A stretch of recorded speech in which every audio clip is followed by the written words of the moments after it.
Selamat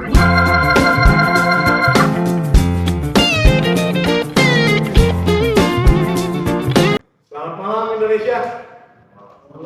Selamat datang di Fahmi 9/11 bersama saya Abdul Karim Kamera selaku host pada acara hari ini. Baik, hari ini kita akan membedah anatomi politik di Indonesia terkait sistem partaian yang kita ambil dari Prof. Sri Sumarti dengan sistem pertanggungjawaban legislatif dan juga eksekutif. Nah, Indonesia pasca perubahan UUD 1945 itu bisa dikatakan secara tegas menganut sistem presidensial, di mana itu presiden dipilih secara langsung oleh rakyat berdasarkan pasal 6A. Namun efektivitas presidensial ini sangat tergantung pada mesin penggeraknya, yaitu apa? Yaitu sistem multipartai itu sendiri yang kita anut sekarang. Nah, secara sederhana, sistem multipartai adalah sistem di mana terdapat lebih dari dua partai politik yang memiliki kekuatan di kursi parlemen itu sendiri. Nah, karena kekuatannya itu bisa dikatakan terbagi-bagi, seringkali nggak ada satu partai yang secara dominan atau absolut dalam pelaksanaannya, yang membuat mereka harus saling berkoalisi untuk menjalankan pemerintahannya. Pertanyaannya, apakah format multipartai ini sudah ideal bagi kemajuan di Indonesia, atau justru menjadi beban yang menghambat stabilitas pemerintahan? Oleh karena itu, mari kita kulik bersama pada hari ini, di diskusi malam hari ini dengan tema sistem kepartaian kita.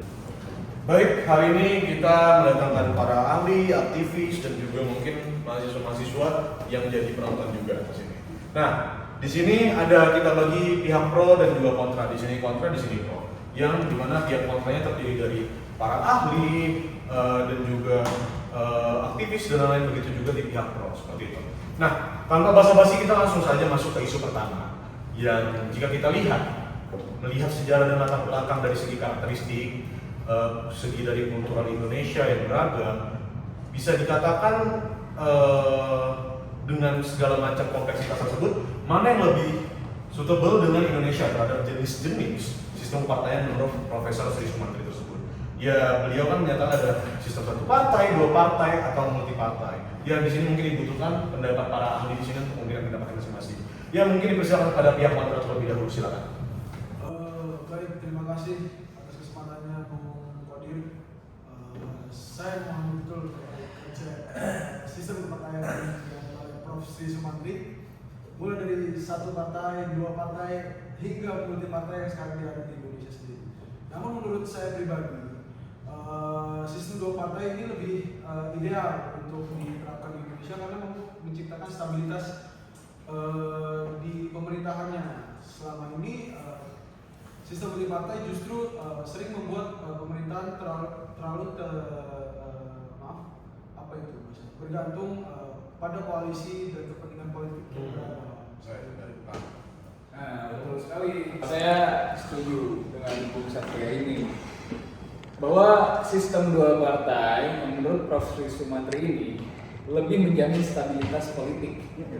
Nah, dengan dua partai, Presiden punya dukungan mayoritas yang jelas, sehingga program pemerintah tidak terus terhambat oleh negosiasi politik yang begitu panjang. Oke, baik.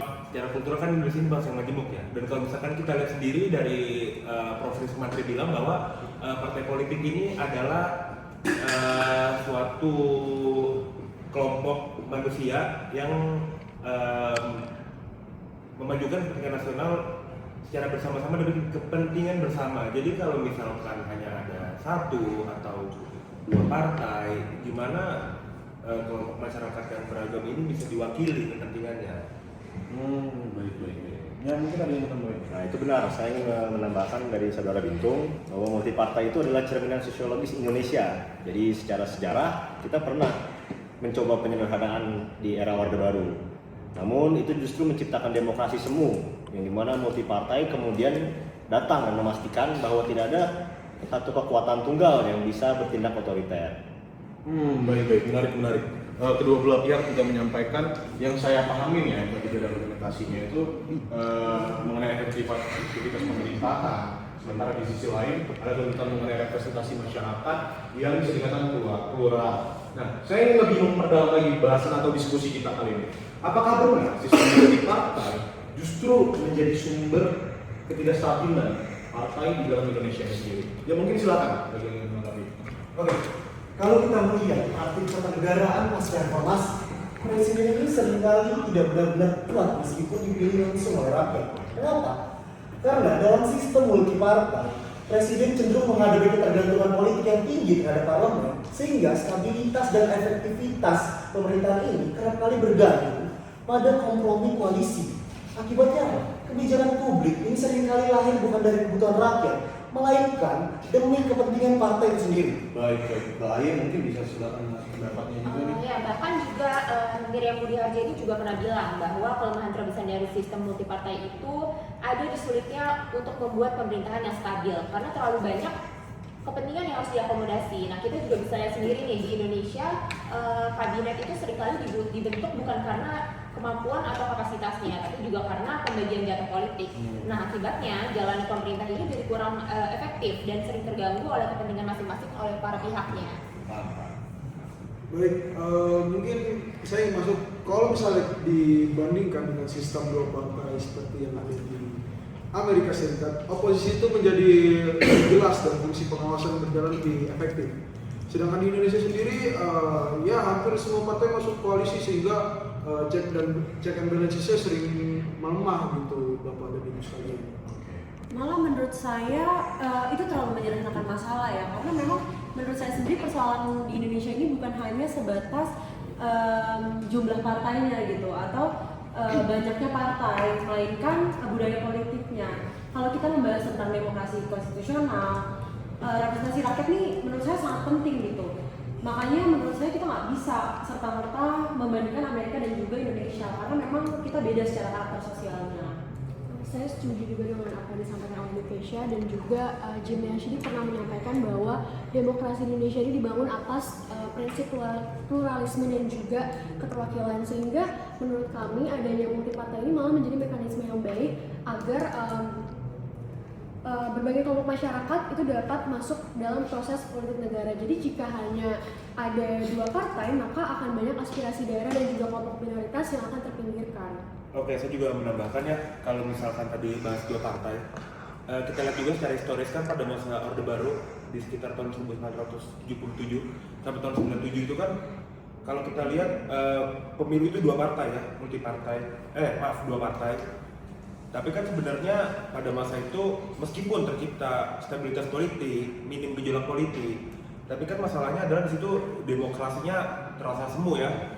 Karena bahkan mungkin dari sebelum pemilu itu dilaksanakan kita sudah tahu partai mana yang menang. Jadi menurut saya stabilitas politik pun bukan berarti demokrasinya itu terjaga. Jadi itu dua hal yang berbeda menurut saya. Oke. Tetapi ya demokrasi juga harus tetap efektif gitu.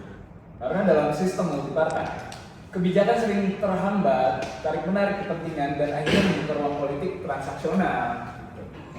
Izin, di sini saya sependapat dengan pandangan guru besar saya, Prof. Sri Sumantri, yang menilai sistem dua partai itu lebih memungkinkan terciptanya pemerintahan yang stabil dan oposisi yang efektif. Dengan begitu, pemerintahan dapat berjalan lebih konsisten, sementara fungsi kontrol terhadap kekuasaan itu tetap terjaga.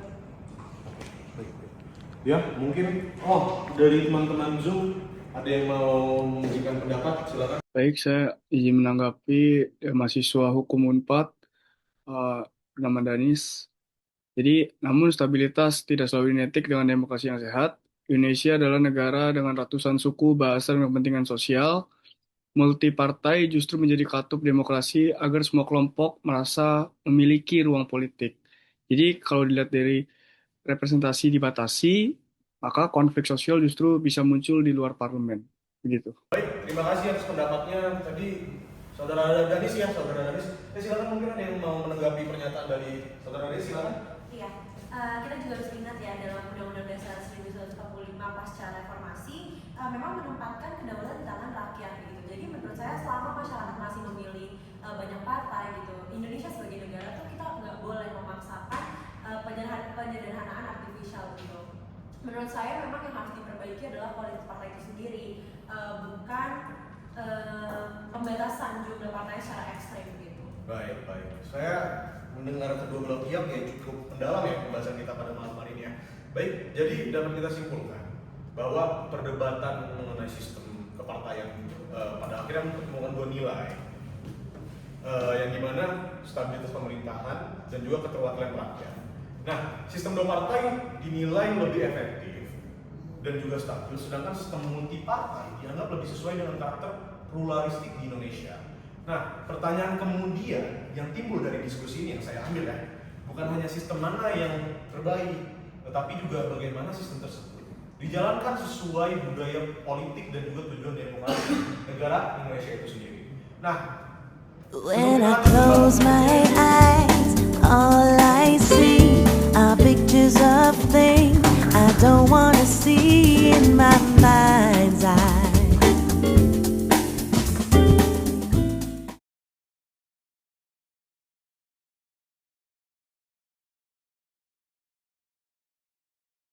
selamat malam Indonesia. Kita akan lanjutkan lagi diskusi kita pada hari ini untuk 4 terpotong tadi.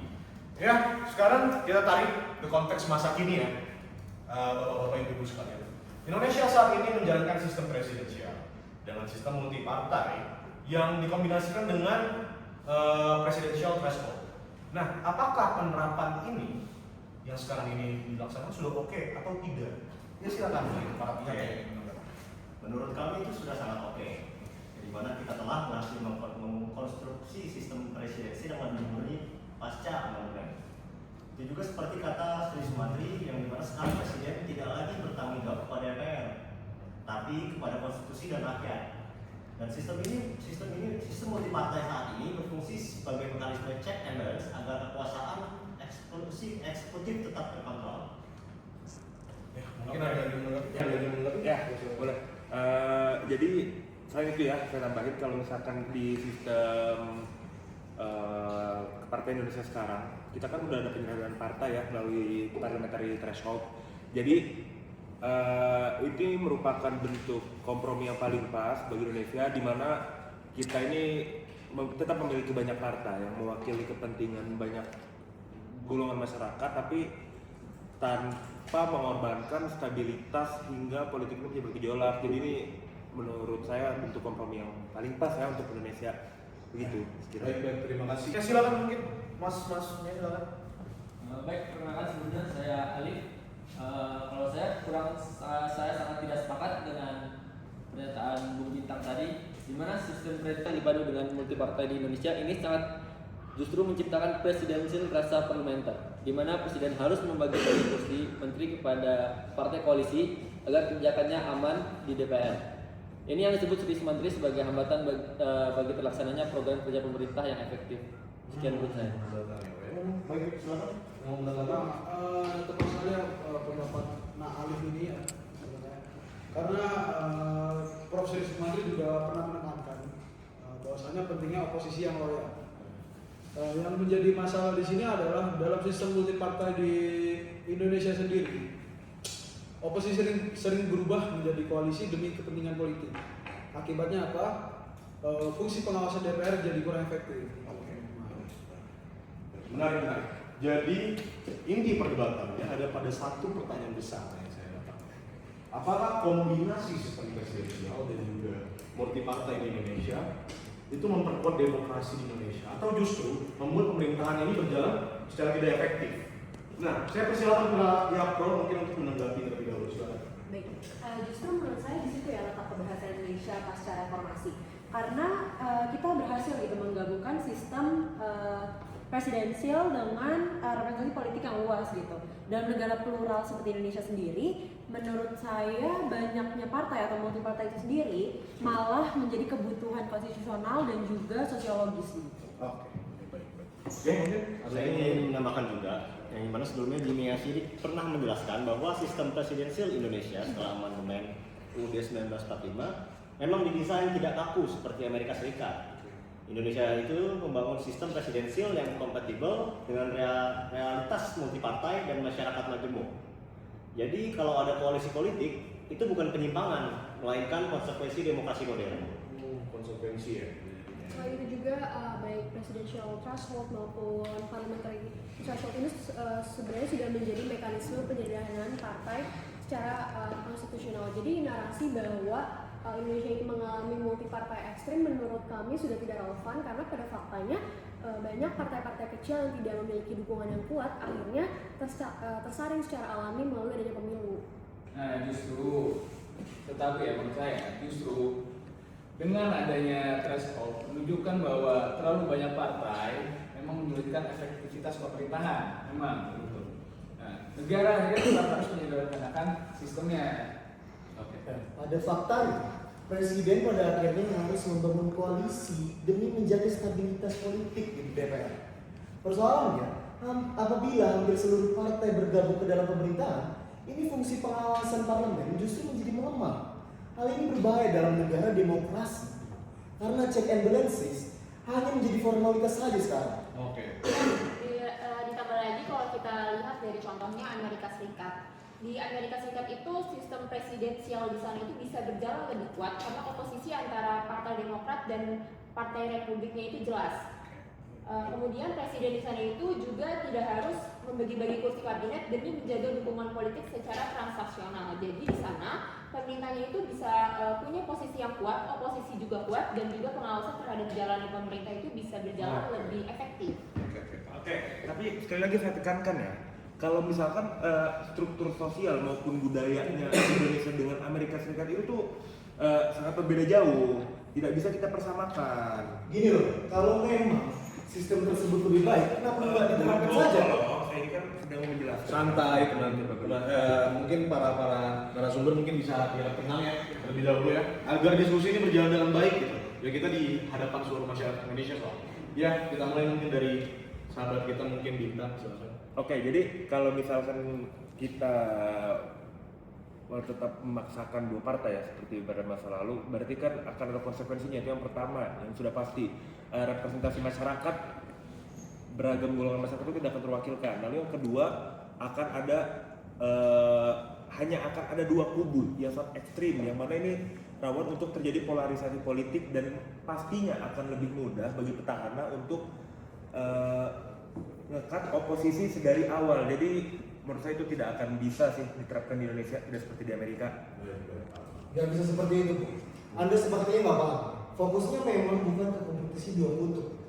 Gini ya, saya jelaskan kepada Anda, seperti Anda belum paham. Fokus diskusi ini adalah untuk mencari sistem yang paling relevan dengan kondisi Indonesia saat ini demi mensejahterakan masyarakat. Faktanya, sejak Orde Baru hingga sekarang, sistem yang berjalan ini justru melahirkan pola koalisi kekuasaan, di mana partai oposisi pada akhirnya cenderung melebur ke dalam pemerintahan karena kepentingan politik dan kebutuhan mempertahankan eksistensi partai tersebut. Akibatnya apa? Fungsi kontrol terhadap pemerintah ini menjadi lemah, dan masyarakat ini merasa tidak ada yang menjembatani suara mereka. Sebenarnya nggak apa-apa kita mengubah suatu sistem kalau tujuannya itu untuk kesejahteraan masyarakat Indonesia. Baik, saya memahami. Bung Limbo mungkin menunggu sekali ya. Oke, silakan mungkin dari pihak silakan. Oke, jadi gini, sekali lagi saya tekankan ya, kalau misalkan kita memakai sistem kayak di Amerika Serikat itu tidak akan bisa karena struktur sosial maupun budaya di Indonesia itu jauh lebih kompleks dan lebih beragam kan. Gini loh, jadi kalau memang sistem tersebut lebih baik, kenapa tidak diterapkan? Mungkin saudara-saudara mungkin bisa tenang. Ya perlu diingatkan sekali lagi ya, kita di sini diskusi untuk mencari solusi, dan sekali lagi saya ingatkan kita di hadapan seluruh Indonesia. Jadi mungkin biar diskusi berjalan dengan baik, silakan mungkin dari rekan pro dulu silakan. Ya, jadi kalau misalnya kita lihat di Indonesia itu kita memaksakan dua partai, berarti kan akan ada dua disadvantage atau kekurangan ya. Yang pertama, banyak golongan masyarakat ini tidak akan terwakilkan. Satu, kedua, yang akan terjadi adalah polarisasi ekstrim dari dua kutub yang berseberangan, dan hal itu terlihat ketika masa Orde Baru tersebut seperti yang sudah saya bilang sebelumnya. Jadi menurut saya dua partai, dua kubu, dua kutub seperti di Amerika Serikat itu tidak relevan untuk diterapkan di Indonesia. Tidak bisa seperti itu. Anda sepertinya nggak paham. Fokusnya memang bukan ke kompetisi dua kutub. Gini ya, saya jelaskan kepada Anda. Sepertinya Anda belum paham. Fokus diskusi ini adalah untuk mencari sistem yang paling relevan dengan kondisi Indonesia saat ini demi kesejahteraan masyarakat. Faktanya, sejak Orde Baru hingga sekarang, sistem yang berjalan itu justru melahirkan pola koalisi kekuasaan, di mana partai oposisi pada akhirnya cenderung melebur ke dalam pemerintahan karena kepentingan politik dan kebutuhan mempertahankan eksistensi partai tersebut. Akibatnya apa? Fungsi kontrol terhadap pemerintah itu menjadi lemah. Dan masyarakat ini merasa tidak ada yang menjembatani suara mereka. Sebenarnya nggak apa-apa kita mengubah suatu sistem kalau tujuannya itu untuk kesejahteraan masyarakat. Baik. Saya memahami. Berarti sudut pandang Bung berarti dari lapangan secara langsung ya di masyarakat fakta seperti apa. Sebelum kita lanjut mungkin rekan-rekan kita di Zoom, para ahli di Zoom mungkin ingin memberikan pendapat. Ya silakan mungkin pada Bapak. Baik, jadi saya ingin membantah argumen dari Ibu Aya selaku tim kontra. Justru kalau kita berbicara tentang negara yang berhasil menjalankan sistem multipartai dengan stabil, rasa-rasanya tidak tepatlah ketika kita membandingkannya dengan Amerika Serikat. Karena dari segi sistem pemerintahannya saja sudah berbeda. Justru kita bisa melihat negara Jerman, yang dimana Jerman itu tetap mampu membangun pemerintahan yang efektif meskipun terdiri dari banyak partai. Karena memang budaya politiknya yang sudah matang dan juga sistem koalisinya ini berbasis program atau merit. Nah, bukan sekadar pembagian kekuasaan saja, seperti itu. Terima kasih Pak Danis, pakar di bidang tata negara Universitas Udayana. Ya mungkin dari rekan-rekan ada yang menanggapi. Silakan. Sepakat.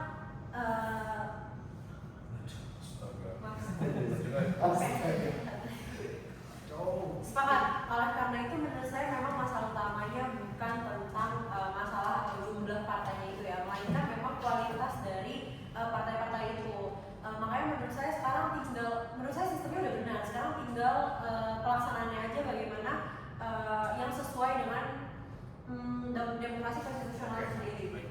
Ada yang mau menanggapi silakan. Saya tetap berpandangan saat ini membuat pemerintah terlalu kompromistis nih, Bung Kodir. Sehingga akibatnya apa? Kebijakan sering lambat dan dipengaruhi oleh kepentingan partai. Kalau memang budaya politik dan elit tidak cocok dengan sistem ini, mengapa tidak mempertimbangkan perubahan sistem kepartaiannya saja? Nah, Amerika Serikat juga menunjukkan ya bahwa sistem dengan oposisi yang jelas itu membuat pemerintah lebih efektif. Dan juga Amerika ini menunjukkan bahwa dengan seperti itu pertanggungjawaban politiknya lebih tegas. Baik. Setelah perdebatan yang lumayan mendalam dan juga lumayan panas tadi ya. Jadi kita bisa melihat dari dua sudut pandang yang sangat berbeda. Di mana Yapro itu menilai sistem presidensial multipartai di Indonesia itu sudah tepat sesuai dengan karakter masyarakat dari segi kulturalnya, dari segi masyarakat yang mendukungnya, dan itu menjaga representasi politik di Indonesia juga. Sedangkan bagi pihak kontra itu menilai kombinasi tersebut justru membuat pemerintahan terlalu bergantung pada kompromi politik sehingga efektivitas dan juga fungsi pengawasan menjadi lemah. Dan kedua pihak sama-sama sepakat bahwa persoalan terbesar di Indonesia hari ini sebenarnya nggak cuma yang tadi saya sebutkan tadi ya, tapi juga mengenai desain sistemnya itu sendiri.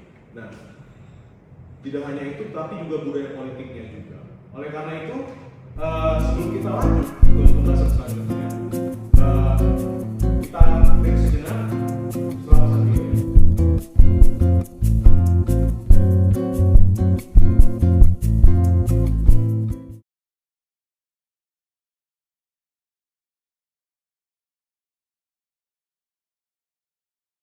Sampai kita di penghujung acara pada malam hari ini, di mana kita semua sudah mendengar pendapat dari masing-masing pihak.